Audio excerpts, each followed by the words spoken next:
Jesus tem uma pregação muito radical. Rato, eu vou falar com vocês por quê. Jesus foi o único homem que, em sã consciência, declarou ser Deus.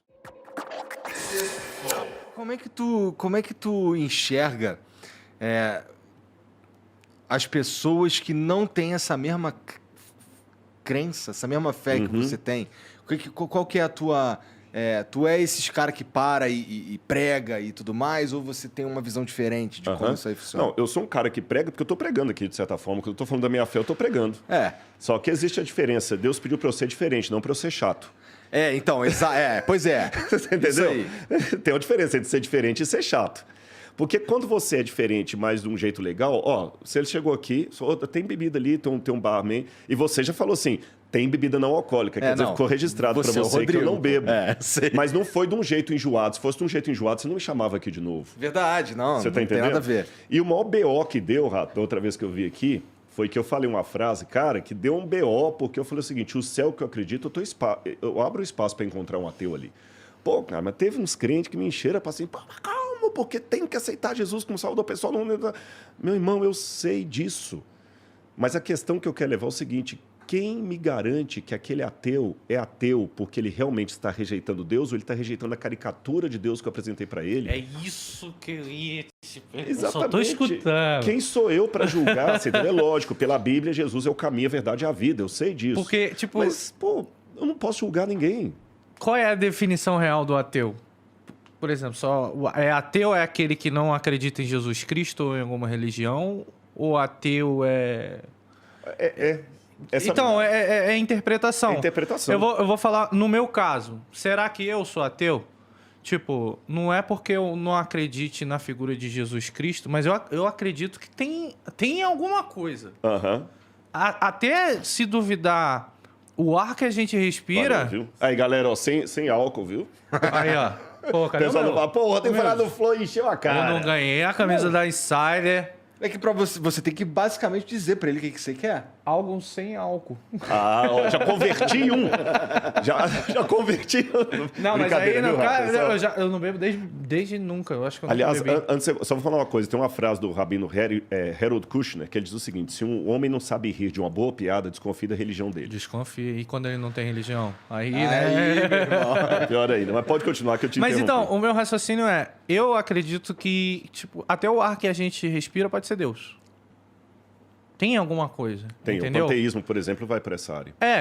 Mas é o que eu acredito. Eu acredito que tem alguma coisa, mas eu nunca fui tocado significativamente. Você tava falando sobre o lance de publicidade e até a própria religião. Pô, o que acontece? A religião, ela para mim, ela é emocional. Ela toca no ser humano de verdade. E eu já fui um cara que fui pra igreja. Eu me senti tocado nesse sentido, que é realmente emocionante. A palavra de Jesus Cristo, pra mim, é emocionante. É forte. É forte, cara. Você realmente fica, caraca. Não fica? Quando eu peguei a Bíblia pra ler, eu fiquei. Entendeu? Então, é isso. Por que eu não posso ir pro céu também? Só porque eu não acredito em Jesus Cristo de fato? Mas eu acredito em alguma coisa. Eu só não sei o que eu acredito. Eu vou te... É aí onde eu fico perdido. É sério. Não, claro. Eu já você tá entrei sendo numa honesto. linha de pensamento nesse sentido de, tipo, tem coisas que são inexplicáveis. E a gente, na religião, chama de milagre. Eu gosto de falar que é algo que a gente não consegue explicar.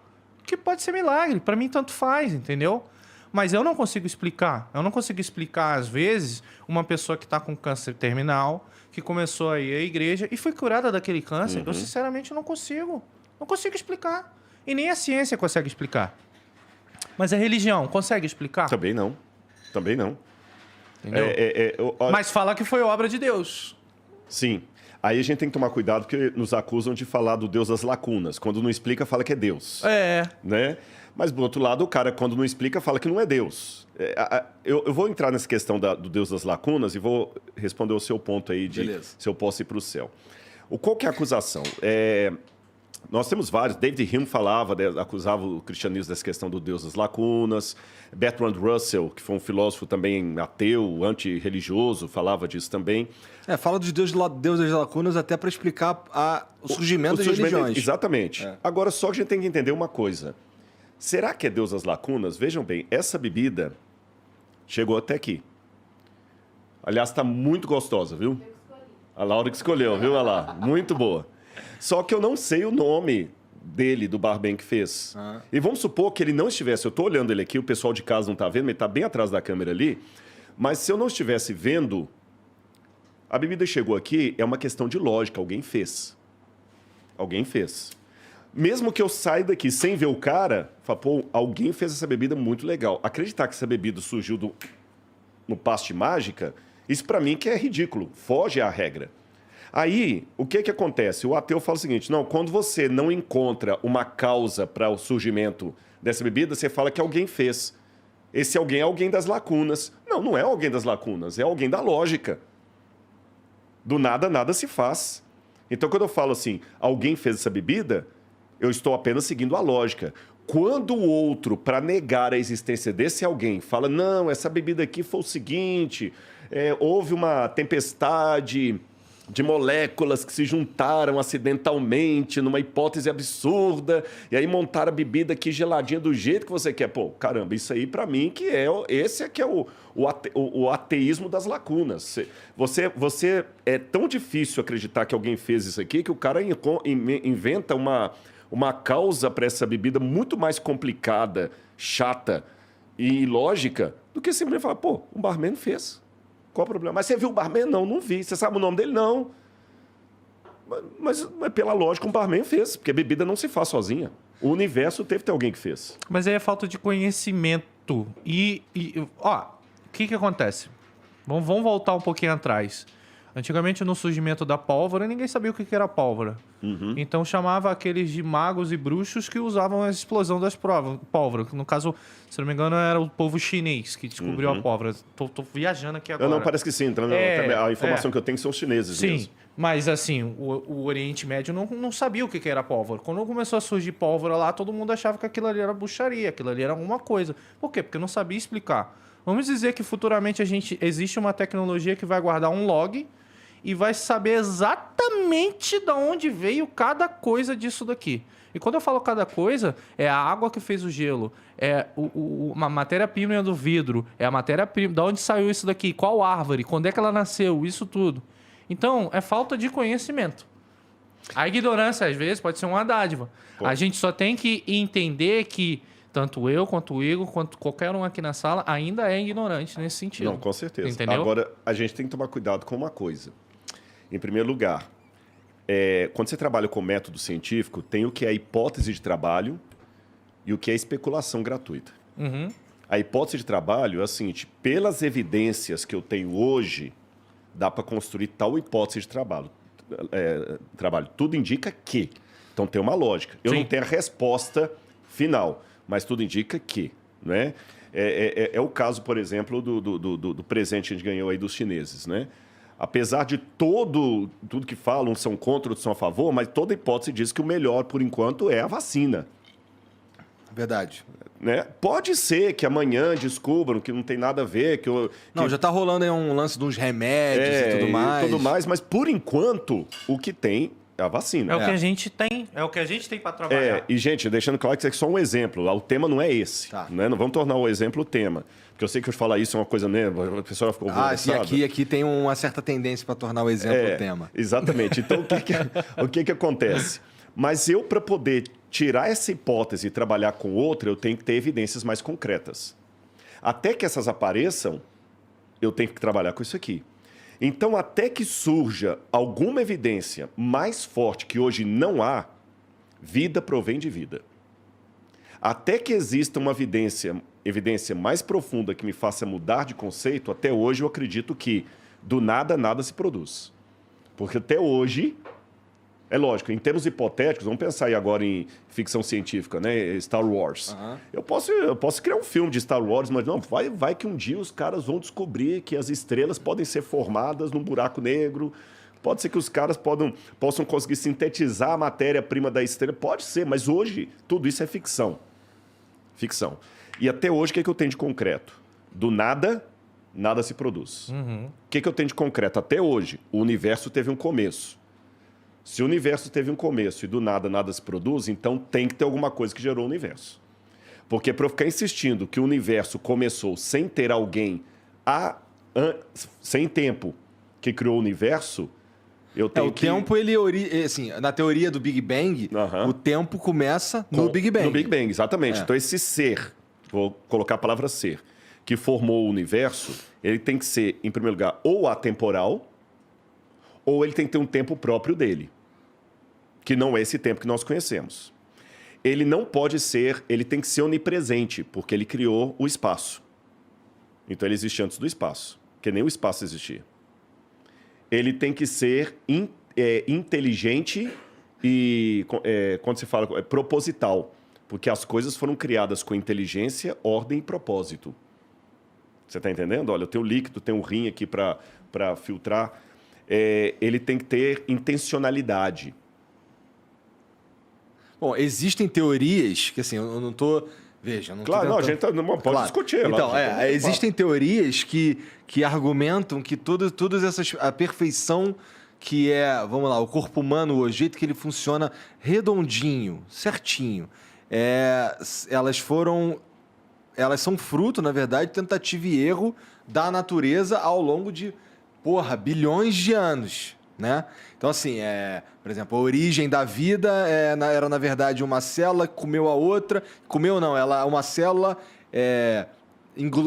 meio que botou a outra para dentro e essa de dentro não morreu. E aí começaram a trabalhar juntas, isso foi formando. E aí, por aí, sucessivamente, tudo mais, foram surgindo organismos que fossem multicelulares e tudo mais.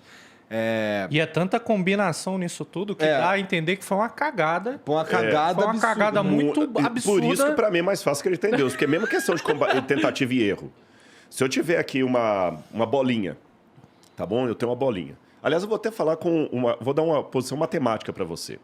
Tem um professor falecido lá dos Estados Unidos, matemático, o doutorado dele, PhD. O doutorado dele era em estatística, probabilística. Uhum. E ele falou que a chance dessa primeira vida surgir do nada, do acaso, assim como o pessoal fala de tentativa e erro, deveria ser o seguinte: imagina o estado do Texas completamente forrado com moedas de $0,25. A 1 metro.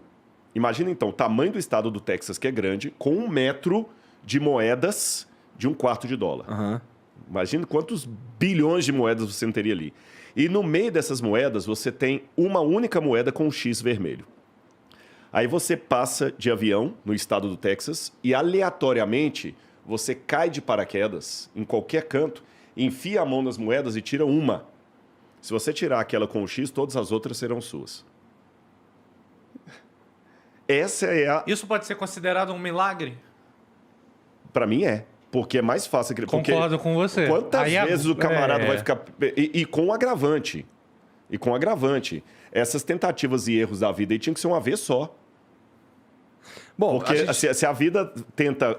Se a célula tenta multiplicar e der errado, ela já morre. Se ela morre, não tem vida. Aí tem que recomeçar o processo. E para recomeçar o processo, eu tenho que ter outro milagre do outro processo começar do zero. É assim, eu concordo que são chances assim muito insanas, mas tem um argumento que a gente está... Por exemplo, o estado do Texas é o universo inteiro. Uhum. E até hoje a gente só observou vida na Terra, não observamos vida em mais nenhum lugar. Exatamente, nenhum lugar, verdade. Então assim, a gente é uma moeda de $0,25 com X. Mas só que aí também, se comparando, nós somos uma moeda de $0,25 de X, imagina que a gente está uma moeda aqui, mas o espectro de visibilidade dessa moeda é muito pequeno para ela ter a certeza absoluta que não tem nem outra moeda com X no estado todo. Mas, mano, é muito egoísmo pensar assim, sem sacanagem. Sabe por quê? A gente... É questão de a gente não ter conhecimento para ver. O que é a vida? A vida é aquilo que a gente acha que é. É verdade. Isso é verdade. Entendeu? Tipo, de repente tem uma outra forma de vida que a gente não consegue ver. Eu vou dar um exemplo muito grande. Tipo, de repente essa gotícula de água deve ter um universo aqui dentro. Não tem. Aqui dentro tem o seu tempo rolando também. E eu vou fazer isso aqui agora, ó. Matei todo mundo. Genocida. E tá filmado ainda. Matei todo mundo. Eu tô falando sério. E isso é um pensamento pensar amplo. Acabei de cometer um genocídio aqui. Se duvidar, eu acabei com a galáxia aqui agora. Em bactérias e fungos e vírus, ele tá certo. É. Agora, cada vez que você alimenta, você tá matando um universo inteiro. No universo inteiro. Agora, só que o nó, aí é um nó pro ateu. Vou te falar por quê. Porque o ateu, para justificar a vida com tudo que ela tem, sem colocar Deus, ele tem que cair para aquele que você falou muito bem. Foi uma chance, um acaso, uma coincidência. Pô, nós somos a única moeda com X. Aí ele fica até confortável. Mas o que já é extremamente impossível de acontecer, que é ter vida aqui, se você coloca vida no outro planeta, você tem que pegar toda essa problemática, essa dificuldade, essa quase impossibilidade daqui e multiplicar por 2. Quer dizer, então, por um lado, é complicado multiplicar ser por 2 se a gente ateu. estiver falando especificamente de um outro planeta. Mas a gente sabe que existem muitos planetas com as mesmas condições da Terra. Exatamente, né? Agora, é por isso que eu falo assim, eu respeito os meus amigos ateus, eu tenho muito ateu que é querido. O meu livro, O Ceticismo da Fé, que eu até depois vou mandar um para você, que eu trouxe outra vez aqui. Presentão. Eu coloquei assim, olha, Betinho, por exemplo, que era ateu, um cara super caridoso. Eu até coloquei uma frase assim, Betinho não acreditava em Deus, mas eu acho que Deus acreditava no Betinho, porque o que aquele cara fez pelo semelhante ali, né? Uhum. E antes que alguém fique mais... Pô, Rodrigo, você tá querendo... Não, eu vou explicar para vocês. Ele falou a questão de Jesus ali. Eu vou colocar... Jesus tem uma pregação muito radical. Rato, eu vou falar com vocês por quê. Jesus foi o único homem que, em sã consciência, declarou ser Deus. Então, o C.S. Lewis... Não sei se foi o único, hein, cara? Em sã consciência. A pessoa tem... porque se os outros caras que declaram ser Deus, eu não sei se eles estão em sã consciência. Aí vai ver, o cara tá tentando morder a orelha dele. Exatamente. Não tá 100% ali, entendeu? Tá. Então, o C.S. Lewis dizia o seguinte, ou Jesus era um mentiroso, ou ele era um lunático, ou ele era Deus. As coisas são excludentes. Ou ele era um mentiroso. Se ele era mentiroso, então ele não era lunático, mas também não era Deus. Se ele não era mentiroso... Ou ele era lunático ou era Deus. Se ele não é lunático, ele é Deus. Ele falou, eu sou o caminho, a verdade e a vida. Em grego, vou dar uma mascaradinha aqui, lembra? Já fui professor de grego muitos anos. Ego eimi re rhodos, realetheia, redzoe. Ele inventou agora. Nada, pode checar lá. Pode checar aí, ó. Eu sou o caminho em grego. Ele não falou sou um dos caminhos, uma das verdades, uma das vidas. Ninguém vem ao Pai senão por mim. Então, assim, para eu ser coerente com o evangelho que eu abracei, eu não posso colocar Jesus, Buda, Maomé, Ananda Maimá, Mahatma Gandhi e outros mais no pé de igualdade. Jesus é o redentor da humanidade. E a única chance que vocês têm, e eu tenho de sermos salvos, é através do mérito de Cristo na cruz do Calvário. Agora vamos colocar uma notinha de rodapé. A pergunta que a gente faz, tá, e aqueles que nunca ouviram falar de Jesus? Os índios, aqueles povos que nasceram, cresceram e morreram sem nunca ouvir. Não é?